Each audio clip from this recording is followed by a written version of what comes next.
মহাজনী গান অর্থাৎ মহাজন কাকে বলা হয়? বাংলাদেশে সেই সমস্ত কবি বা পদকর্তা, অনেক পদকর্তা আছেন, তাদেরকে মহাজন বলা হয় এবং তাদের গানকে মহাজনী গান বলা হয়। এখন মহাজন কেন বলা হয়?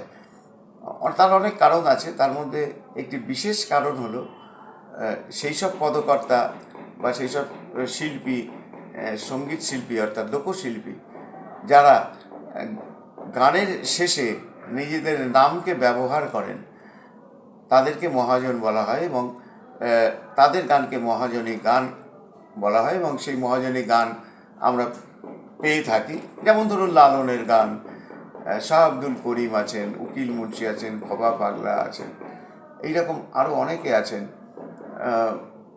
তারা গানের শেষে তাদের নামকে ব্যবহার করেন এবং এই নামকে ব্যবহার করার আর একটা নাম আছে, সেটা আপনারা সকলেই জানেন। এটাকে ভণিতা বলা হয়। গানের শেষে নিজের নামকে ব্যবহার করা একটা ভণিতা বলা হয়। লোকসঙ্গীতের সঙ্গে যারা জড়িয়ে আছেন তারা সকলেই জানেন এটা। এবং এটা আমরা একটা সিগনেচারও বলতে পারি যদি ইংরেজিতে বলা হয়।